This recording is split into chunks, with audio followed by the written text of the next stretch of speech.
The Ukrainian bastion of Pokrovsk is holding strong. Ukraine is not giving up a single meter. The armed forces of Ukraine stand like a wall. The enemy is drowning in losses. Z-bloggers are in hysterics.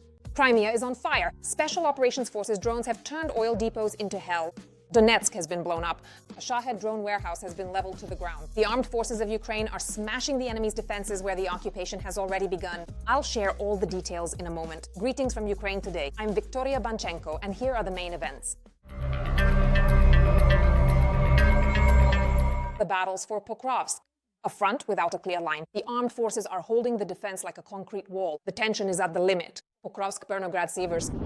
3 points where the enemy desperately tries to break through the Ukrainian shield but receives a deadly rebuff. The Ukrainian General Staff reports that a third of all battles on the front are near Pokrovskoye. It's a hellish meat grinder for the occupiers there, where every meter of land is soaked in the enemy's blood. Ukrainian fighters are conducting powerful strike and search operations. The enemy doesn't know where to hide. Ruslan Mikula, co-founder of Deep State, says that according to his information, neither the Ukrainian side nor the Russian side understands exactly where the line of contact runs in the area of Pokrovsk and Mirnograd. Right now, everything there is mixed up. And in fact, most of the city is in a status quo situation. Neither side controls Pokrovsk, but both are present in almost the entire city. Only the elite of the Ukrainian Special Forces, fighters from the Alpha SBU Special Operations Center, have eliminated 9,500 occupiers near Pokrovsk in the past year. Shocking footage of their work. It's a real hell for the enemy.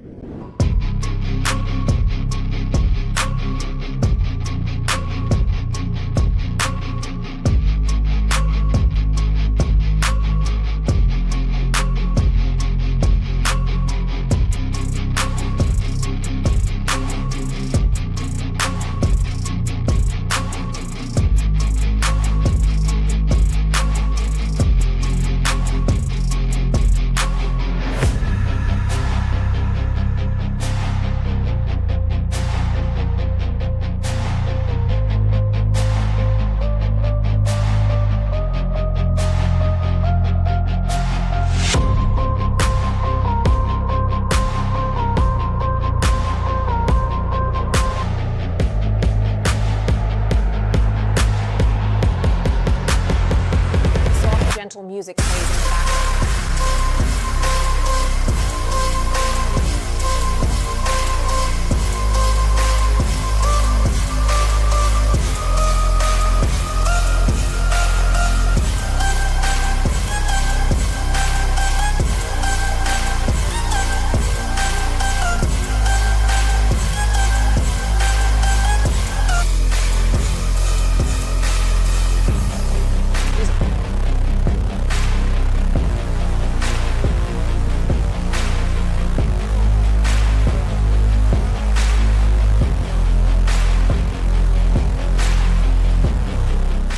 Even pro-Russian bloggers couldn't take it.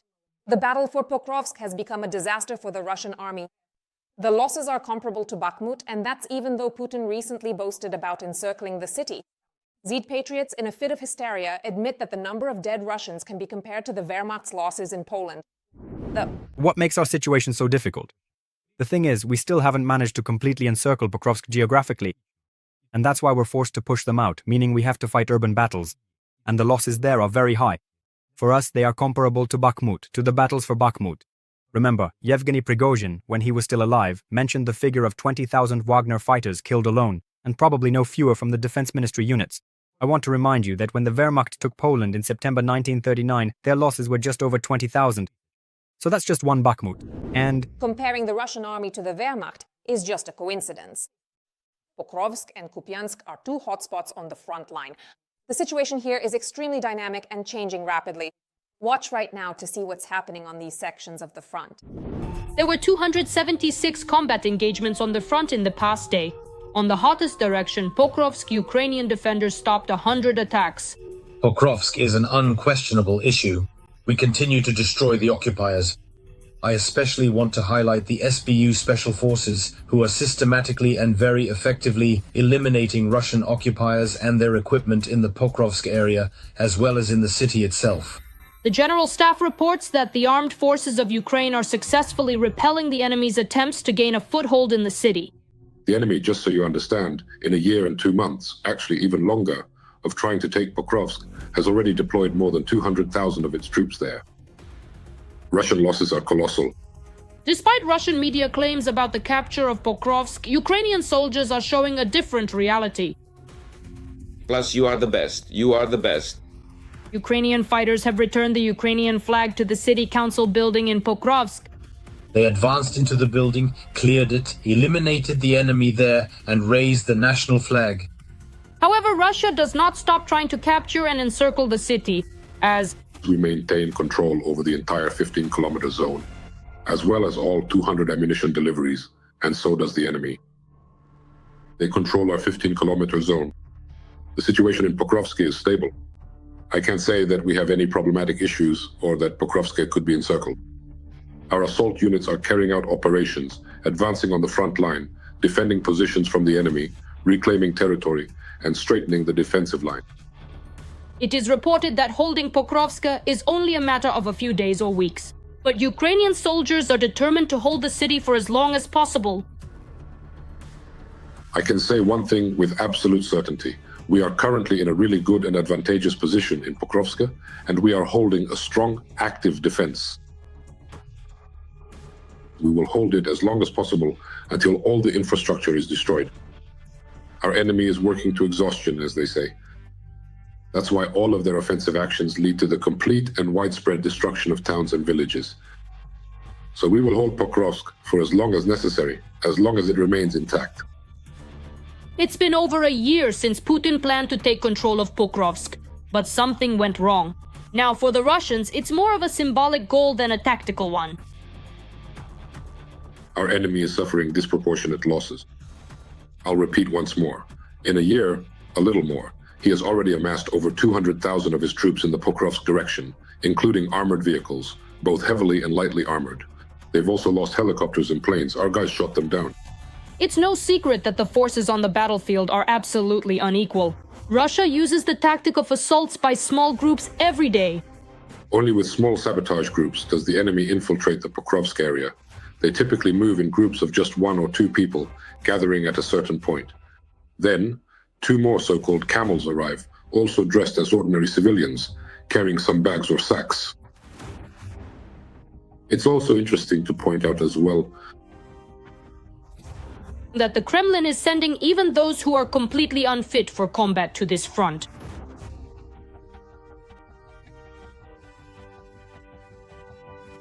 Because of this fighting, Pokrovsk has been nicknamed the City of Nullified Ones. And The situation in Kupiansk is somewhat different.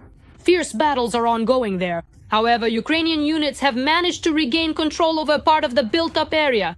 However, it's still too early to talk about full control. the situation in the Kupiansk direction is significant. Our troops have now arrived there. Some have brought in professional unmanned systems operators. They helped our armed forces, our infantry, our assault troops. They helped turn the situation around. They took full control of the entire riverbank. They eliminated all the occupiers who tried to swim across. Let us recall, Putin was planning to celebrate the capture of Pokrovsk as early as November 1st and even intended to go there. the bunker grandpa suddenly got angry. And decided to throw all his forces at Pokrovsk. But not his own, of course, but rather his own citizens. Every voice matters. Join our community, support independent journalism and help us bring you the truth from Ukraine. Become a member of Ukraine today. Join us now. Despite the difficult situation, Ukrainian soldiers in Donetsk region continue to terrorize the enemy along the entire front line. Special Operations Forces drones have unleashed a real apocalypse in Crimea. Oil depots are burning, fuel is igniting, trains are exploding. The Special Operations Forces confirmed that the strikes were precise, hitting the occupiers' logistics facilities. SSO drones struck oil depots near Havardiske. Near the village of Havardiske, an RVS 400 tank was destroyed, which at the time of the strike was full. In the same area, 2 trains with tank cars loaded with petroleum products were hit. There were also attacks on several oil depots and fuel storage facilities in Simferopol and its outskirts. In the village of Bitumne, large-scale fires were recorded after the destruction of the tank farm.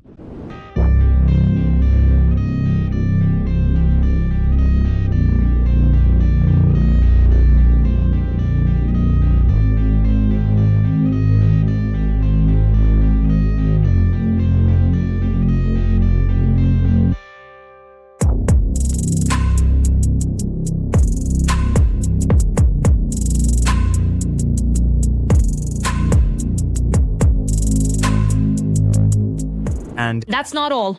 Ukraine's Special Operations Forces delivered a devastating strike on a Shahed drone warehouse right in occupied Donetsk. The warehouse, the base, and the launch positions all destroyed. Special Operations Forces carried out a fire strike on a storage, assembly, and launch base for Shahed-type drones in temporarily occupied Donetsk. The enemy's military infrastructure was located on the grounds of the former international airport. Over 90% of the drones launched by the SSO reached their targets. Numerous eyewitnesses captured the powerful explosion and subsequent detonation on video. Special Operations Forces continue to carry out asymmetric actions to stop Russia's military aggression.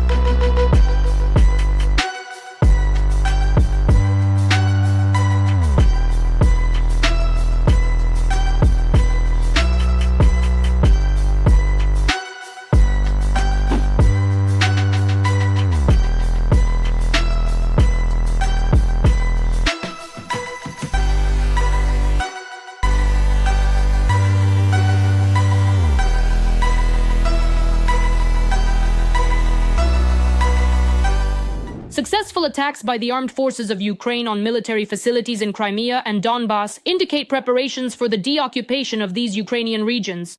See the evidence in the following report. A unique operation that lasted for months ended with a spectacular explosion in Donetsk. According to locals, nothing like this has ever been seen before in the occupied territories.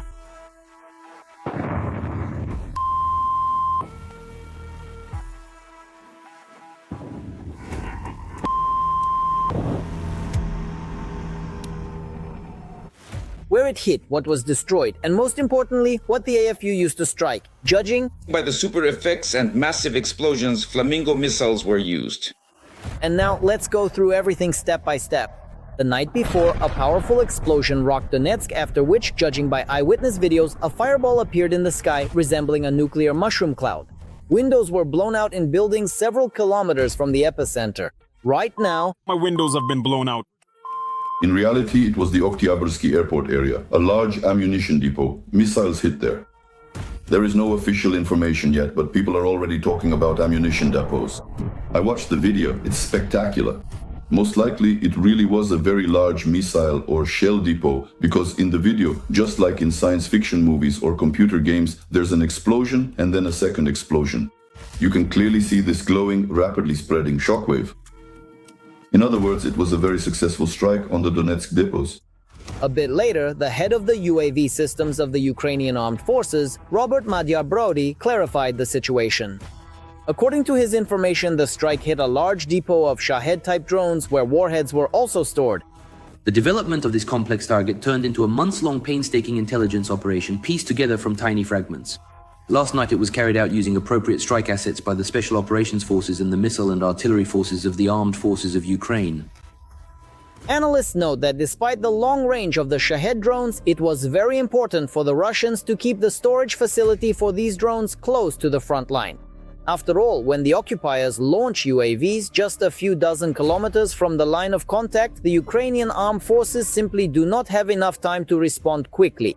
As a result, the drones carry out their terror in frontline cities and also strike at the forward positions of our troops. It's precisely the disruption of logistics and the supply of shells and rockets for drones to the Pokrovsk direction, to Pokrovsk itself. This is very important for us right now.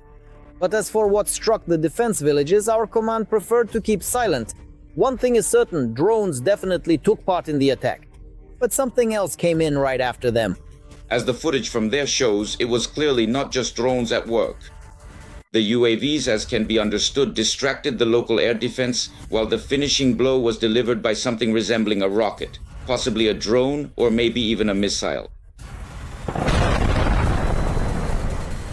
Well, let me see. I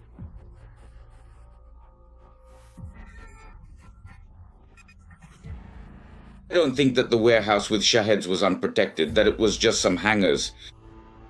Most likely we're talking about some kind of underground bunker. And that's another reason why I think these were Flobings. Of course, they could have used Storm Shadow as well. and Storm Shadow would have worked here too. They have a bunker-busting capability. Nevertheless, the scale of the detonation shows that, well, in any case, it seems to me that if you look at the first second, the explosion there was clearly bigger than just a few hundred kilograms of the Storm Shadow's warhead. So yes, most likely it was our Ukrainian flamingos that, for the third time just this week, have inflicted massive damage on the Russians. But in Crimea, such power wasn't needed, so the peninsula was attacked by drones instead.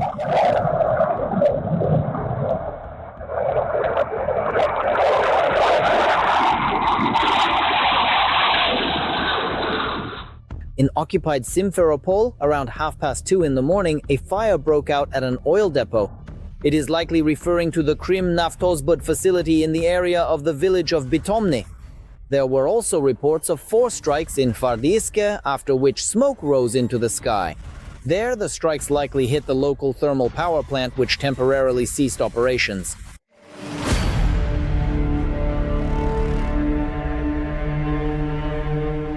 And what do you think about the deoccupation of Crimea and Donetsk region? When do you think this could happen? We look forward to your comments. Stay tuned for more key updates. And don't forget to like the video. Wishing you peaceful skies above.